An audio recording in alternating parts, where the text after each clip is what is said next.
Good afternoon, everyone. Donald Trump's presidency has been a disaster. He's deeply unpopular, and Republicans have failed the American people on the economy. The cost of living in the United States of America is completely and totally out of control. Republicans promised to lower the high cost of living on day one. Costs have not gone down, they've gone up. Housing costs are up. Electricity bills through the roof. Child care costs up. Insurance costs up. And Republicans continue to refuse to extend the Affordable Care Act tax credits. And as a result of that, tens of millions of Americans are about to experience dramatically increased health insurance costs, such that they will be unable to go see a doctor when they need one. The Affordable Care Act tax credits expire on December 31st. Donald Trump and Republicans don't give a damn. They've done nothing to deal with the health care crisis that Republicans have created. We need to act with urgency now and extend the Affordable Care Act tax credits. Tens of millions of people are in open enrollment right now. They've seen that their health insurance premiums, copays, and deductibles are going to increase in some instances by $1,000 or $2,000 per month. That is unacceptable, unsustainable, and it's un-American.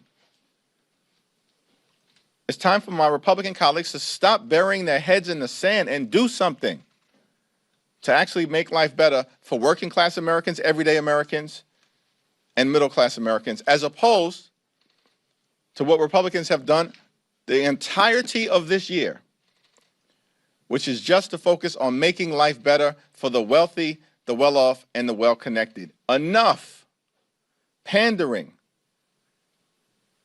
to big Republican donors. Enough. Do something. Partner with Democrats to lower the high cost of living and to make life better for the American people. Questions? Mr. Leader, one of your members last night was indicted in Florida for supposedly, allegedly using COVID relief funds from FEMA to bolster her campaign. If the Ethics Committee comes back and corroborates those claims that were made in the indictment, would you expect Congresswoman Shirley McCormick to resign? Sheila is entitled to the presumption of innocence like every other American. She's entitled to her day in court, and she's entitled to a jury of her peers who are going to follow the facts and be guided by the law. Thank you. After this week of censures and back and forth over that, Congressman Don Beyer and Don Biggin introduced a proposal to increase the threshold for approving that. Is that something you would support? Don Beyer is an extraordinary and thoughtful member of Congress. We haven't had the conversation about this issue, but I'm open-minded about what the possibilities are in terms of getting the Congress out of this repeated effort by Republicans to censure members, because these extremists in the House Republican Conference have nothing better to do. That's what this week has proven. They were forced to vote on a bill to compel the Department of Justice to release the Epstein files, and they were reluctantly supportive after House Democrats partnering with a handful of House Republicans triggered an up or down vote through a discharge petition. Other than that vote, what have Republicans done to make life better or meet the needs of the American people in any way, shape, or form throughout this Congress? The answer is nada, nothing. They've done nothing.